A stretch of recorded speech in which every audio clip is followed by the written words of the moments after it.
4 swords to plowshares. And I guess 3 Vendilion clicks and 3 chases. Is he spell snaring or anything like that? No. Or? Nope, he's just Force of Wills, plows, Vendilion clicks, and chases. And Wastelands. That's not playing Tarmogoyf. And Wastelands. Yeah, he does not have Tarmogoyf.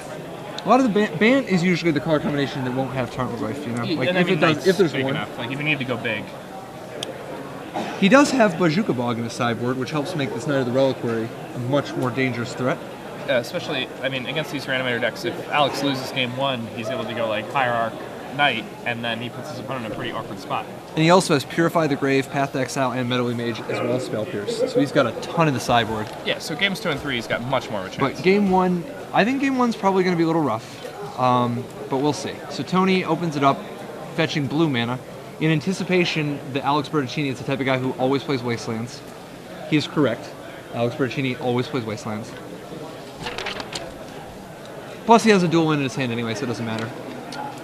So, turn 1 Careful Study. He's going to surely discard a robot. Is that Elish Norn? It is Elish Norn. He's probably anticipating Merfolk. Yeah. I mean, maybe that's just his only monster. Yeah, because he discarded a land. But, yeah. Alex just plays a land, ships the turn. And now we're presumably going to see a turn to Elish Norn. Which Alex can just, like, Alex, swords. yeah, it's not the end of the world. He could Jace it. He could Swords it. It's not the fastest clock. Tony's probably a little bit wondering why Alex played a Tropical if he still has him on Merfolk. But I mean, like, this is just his line. Now, Tony has a Force of Will to protect his Elish Norn. Okay. Which is, I mean, this is obviously, this is a pretty big game. Shouts out to MTG trader himself, John Medina, the MTG trading card wizard who predicted Elish Norn. He was one of the very first people to predict that both Elish Norn and Jin Cataxius would be universally played in Legacy. So, Force of Will, the Swords to Plowshares. Alex responding with a Brainstorm, presumably looking for a Force of Will of his own. Try to force the issue here. And, I mean, that Brainstorm only got him 1 card deeper than he already knew about. So you're not actually sure he should have blew it? Yeah, I don't know if it's you worth think maybe it you just wait like, and try to dig to a plow next turn? Like, it's not a very fast clock. Like, you could even, you know, Brainstorm, like, your next turn and then Stoneforge or something. And, like, Stoneforge will die to state-based effect, but then you just, like, search up your JIT and, like, get an extra card to Brainstorm away for your next Brainstorm. And... Well, you can't... Yeah, because you got to remember, Elish Norn keeps Stoneforge. Yeah, that's what I'm saying. It just dies to state-based effect. You still search. Right. So you still, like, get the card, which is for Brainstorm value. And, you know, he's not really interested in putting a clock on it just yet. He just needs to Swords to Plowshares that thing. He does have a Knight of the Reliquary in his hand, but he has not drawn a fetch line yet. So the Knight can't even get anything started, you know, because of Elish Norn. Elish Norn's probably the best 7-drop in Magic's history, right? Cruel Ultimatum? No, for creatures. For creatures? Yeah. Oh, yeah. I'd say so. Like, there's Angel of Despair is a good one. So, Jace bounced the Elish Norn. A very, very strong play by Alex. Tony doesn't really have a ton of answers to a Jace that's already resolved. I mean, he has 1 Inkwell Leviathan. So, he has an Inkwell Leviathan in his deck. So, Entomb is live. Yep. Inkwell Leviathan is extremely Terrestrial. important. If you want to beat Jace people. That's why I was really surprised when the last person who watched playing... Well, he had Terrastodon instead. Yeah, which also does it in a way, but it definitely doesn't help them if they have 2, you know? Like if they have like another one in their hand. And Inkwell kind of just locks it up. Alright, so anyway, Alex is able to cast a Noble Hierarch and a Knight of the Reliquary this turn because he's no longer under the lock of Elish Norn here. Yep. I think you're right. The Elish Norn wasn't, you know, super high impact. It wasn't like it put a fast enough clock on him. It wasn't like Jin Cataxius worth mind twisting it, you know? Right, and drawing a million cards. And in fact, because he used Reanimate to return it to play, it kind of hit him for just as much. Absolutely. His life total, I mean, he's on a 2-turn clock from the board, right? No, he like earthquakes Facing an empty Jace. board for 7 or 8, right?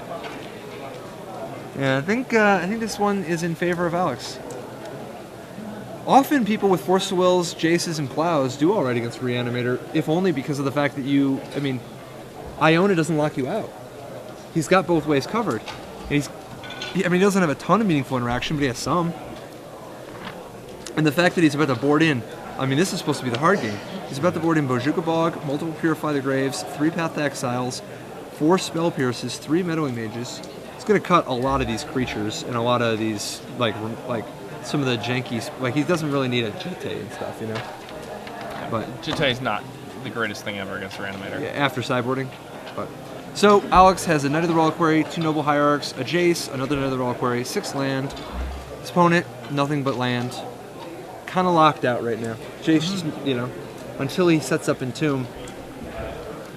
And his opponent's going to pack it in. Yeah, the 2 Knights made too big of a clock. He doesn't have Blazing. Oh yeah, he does have Blazing Archon, but it doesn't matter because of Jace. So Alex wins pretty decisively there. Tony did not have the right creature to put into his graveyard. I think Jin Gataxias, or Iona, or Inkwell Leviathan would have all been good enough. Blazing Archon, Sphinx of the Steel Wind, and Elish Norn all would not have been good enough. And that's the problem with Careful Study, right? Like, it doesn't give you the one you want all the time. The deck definitely suffers from not having Mystical Tutor, not having access to it. What do you think about Limdol's Vault in decks like this? That's a card, it always comes up, but it does cost 2, and you really want to be reanimating by turn 2 already. Is turn 3 really the worst? Limdol's Vault's kind of a sweet card. It's definitely one of the cards that it goes in and out, but most of the time it's out. Most of the time we always talk about putting it back in, though. Because I think an awful lot of people just don't even try it.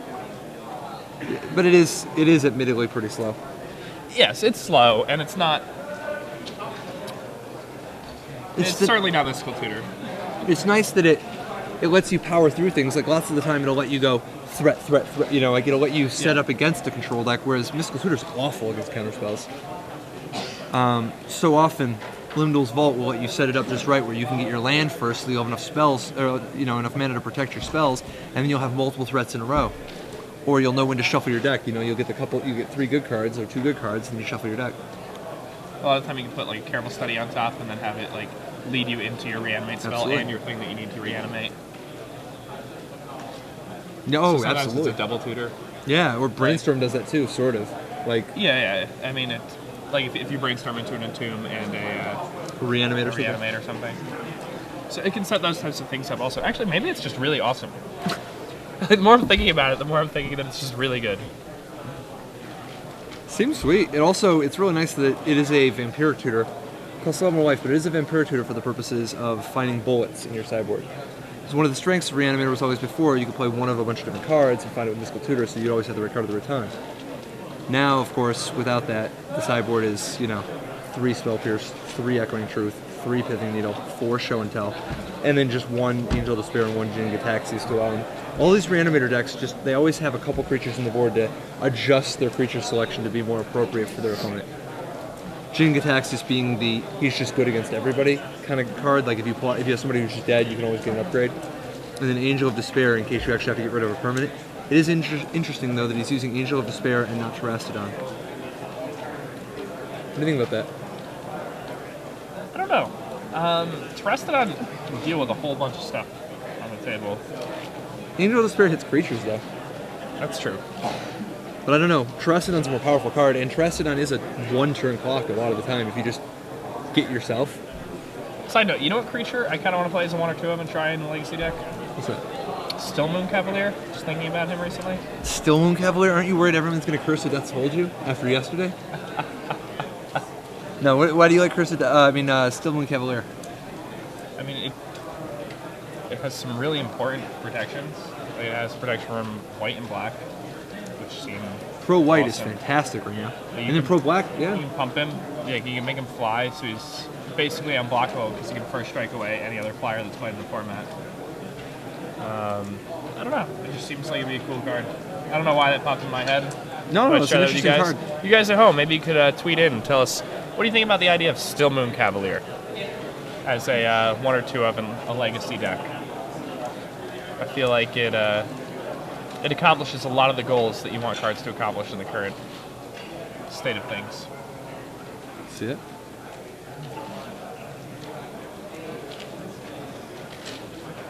So, going into game 2, Alex Bertoncini leads. Tony Murata, Alex on Bant. Just Bant good stuff, Stoneforge Mystic, Jace the Mind Sculptor. Not playing Green Sun Zenith, so he's definitely more of the blue-white splash Knight of the Reliquary. Kind of really surprising he's not playing Green Sun Zenith, actually.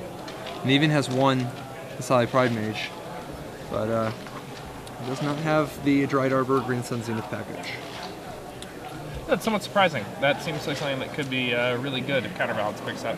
But again, we're pretty close to the West Coast right now, and today combo. does not look like a legacy tournament that I've been to recently. So Now, do we have a ruling on how many top 8s Alex Bertoncini has? I know Edgar had 15. If anybody at home knows how many top 8s does Alex have, and honestly, let's cut to the chase. How many does Jerry have? I assume Alex and Edgar are higher, right? But it's close. no, but Jerry always wins. Jerry has more wins. Yeah, Jerry has more wins than either of them. Yeah, Jerry wins a lot, but Alex and Edgar, I think, are the 2 in the running for most top 8. Plus, Alex had 1 billion top 8s last season. He was Player of the Year in the SCG Open Series. So, how many top 8s does Alex have in the last 2 years, this year and last year in the SCG Open Series? Can we give it, dude? We should hold this question for. No, I guess it's too late now. But I was gonna say, to have that be, that's too much homework, though. That's way too much homework. Yeah, the question needs to be more like, how do you spell Alex's first name? So actually, funny conversation last night. Last night, I was with Edgar, and somebody asked him how many top 8s he had, and he said 16, and I corrected him. So now 50. Call. Snap call. We knew from coverage. Yeah, he tries to pad it a little bit. Stick one on the. Nobody will know. That sounds about right. Yeah, well, I think he just didn't loses track of him. He's got so many trophies just sitting at home. They're just in a pile. Doesn't even know what to do with them. It's like a John's apartment, like the literal Pro Tour checks in a pile. You've seen it. Yeah, absolutely. He just. It's like occupies one corner of the room, just piles of trophies. The novelty check pile is very funny. Disheveled for value. All right. So are we seeing Reanimator Tony sideboarding? He's at 5. I can tell you one thing: when you're down a game against what is probably not an amazing matchup for you, especially post board, that gets ugly after boarding, mulliganing to 5 is not where you want to be. Now he's smiling; it's all in good fun. This is going to be brutal. That said, of course, I mean, he's playing like a deck that could very easily just assemble an unbeatable position on the second turn. Not actual win. I mean, he could have an Inkwell Leviathan and play on the second turn. Or something, some kind of or Iona. Jin-Gitaxias. Iona white without enough time or something. Jin-Gitaxias is the big one if he just doesn't have the plow. What do you think about Dark Ritual in Reanimator decks? Makes your Entomb draws even better. I mean, your Entomb draws obviously become insane, but it's pretty narrow. It opens up Buried Alive. That's true, and that's a card I can get behind. Ooze the man. What do you think about Protean Hawk? I mean, it's a different deck, obviously. I'm not talking about with all the robots necessarily. Maybe you play like one Iona or something. But if you Footsteps to the Goryo and Necromancy, your Protean Hulk. Protean Hulk's legendary? No. No, Footsteps, not Goryo's Vengeance. Not Goryo's Vengeance. Okay. Yeah, Footsteps just puts it into play and then it dies. 2B and then it dies. Yeah, right? And a turn. Yeah, okay. Yeah, so both Necromancy and Necromancy, you can just cast it as an instant, and then it dies at end of turn. Yes. So either way, you get to trigger your Protean Hulk, and it's like a Flash Hulk, but it costs 1+3 instead of 2+0. You know, because you have to pay the Entomb and the Necromancy or the Footsteps of the Gordio. 1+3 is a pretty fast Flash Hulk. It's 2+0 obviously, but Alex has 20 total top 8s at SCG Opens. Unbelievable. And he's got some wins too. Like he's won quite a number, but that's spaced out over 2 years, of course. Edgar Flores, 15 this season alone. These guys are absolute maniacs. And Edgar is still not in the lead for Player of the Year. No. He hasn't won enough of them. You know, he's a lot of top 8s, but he's only won, like, what, 1 or 2? So finally, it looks like Tony keeps a 4-card hand. And he's going to Thoughtseize. The quick turn to Thoughtseize. Giving Alex time to brainstorm. Brainstorm away. Very tough. It's hard to root against anybody with Jace the Mind Sculptor in their deck, though, so I kind of... Like, I realize Tony mulled the 4, but, I mean, Alex has Jace the Mind Sculptor in his deck, so you know who I'm rooting for. Brainstorming on turn 1, generally not a good play at all, but when your opponent casts the Thoughtseize, it's very good because you can hide the cards that are important against them. So it's very likely a Purify the Grave on top of Alex's library right now. Yeah, I mean, the fact that... Could be Force of Will. It's not clear. Wow. The fact that he didn't play Stoneforge Mystic right here, that tells you he wants both of the top 2 cards.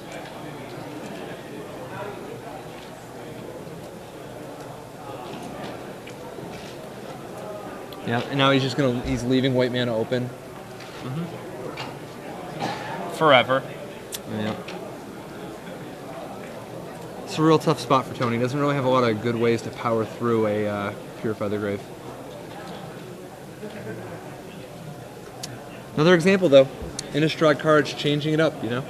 Like, usually black has an exclusive monopoly on the best, you know, I mean, obviously there's always Tormented Scripts and Relic of Progenitus and whatnot, but Purify the Grave definitely opening up a new type of hate that's particularly good, you know, because before he probably would have used Fairy Macabre for this sort of a position. It's just strictly inferior. Not strictly, but that's wrong word to use. But it is, I believe it to be inferior if you have white in your deck. Unless you're able to search for it and instant speed with some type of survival effect or something like that. The nice thing about the I was gonna say, like if you've got a way to search Domri for a creature, or something, you know. Yeah, but the nice thing about the Purify the Grave is that Reanimator decks always have so much discard, and with Fairy Macabre, they can actually go after it, take it out of your hand, and then reanimate anyway. Purify the Grave, they can't even do that. Alright, so Alex has a Knight of the Reliquary active. With the Vajuga Bargadus there. Yeah. Floating mana. What's he gonna do in this position? Okay. So that shuts off Jin-Gitaxias, Elesh Norn, Iona. That's most of them. That is most of them. Alex's deck is definitely, and there's Jace. I mean, this is, I mean, obviously Tony's on the mold of 4, but this is. Yeah, Alex can just. Alex is attacking him from a lot of angles. So right. Force of Will on the Jace means we still have a game on our hands. Yeah. And there's Entomb. Now the Knight is tapped, but Alex has a mana open. He could have just waited. He could have waited. So Inkwell is definitely the play here, right? I mean, it can't. Yeah. Inkwell Leviathan. All right. So the problem is that even if he has a like Exhume doesn't really work that well because he gets back Vandalion Click, and Reanimate doesn't work that well because he loses the race, and Animate Dead doesn't lose that well or work that well because he's 1 life point short of the race.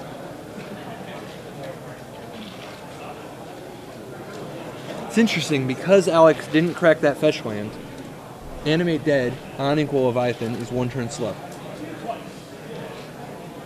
And that Thoughtseize actually locks him out of the game, right? Then he has no way to win. And not that he really had a way to win in the first place, but... I don't know. Looks like, is this another Thoughtseize? It's another Thoughtseize. Alex is just mulling it over. He is going to crack the fetch land. Okay, so... Presumably another Brainstorm to protect his hand again.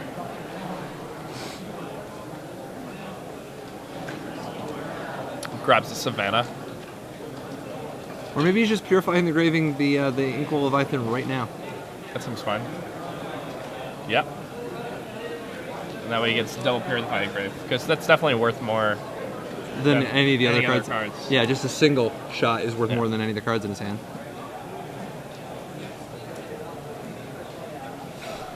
This is looking bad for Tony. Looming doom. Night of the Reliquary, continuing to grow. I mean, he can turn it sideways now, right? It's 2 turns, just boom, boom. That's it. Yeah, I don't know. I mean, I can't count, but assuming that it's, yeah, that looks like it's the signal. 2-turn clock. There's 1 hit. That's going to drop Tony down to 7 here. Certainly too low to reanimate. Tony only has 1 land. You don't think there's any chance Alex is supposed to wasteland here, do you? Because he could just search up wasteland with his knight. Just put his opponent on the no land lock. But it probably just doesn't matter. Yeah, I don't think it matters at all. Why is he casting that Batter Skull? Why not just leave open the... Leave open a mana? Yeah, for the Purify. I guess it doesn't really matter. 10 out of 10 for style.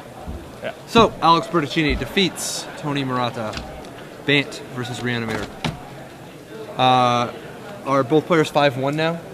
I believe both players are 5-1. So Tony was paired down against Alex? Or no, were they both? I guess I don't know. They were at table, a very high table number. So. Oh, it's very possible that they're just, that Alex is now 6-0 and that Tony's 5-1. Yes. Yeah, historically, I mean, Alex top 8's like 1 in 3 Legacy opens, right? Yeah, so Alex is 6-0, 6-0. so if he gets paired against another 6-0 this round, he can draw, and then he can draw in the last round, and he'll lock it up. And even if he's unable to draw one of those rounds, he'll still have it locked up because his breakers will be good enough to make it in.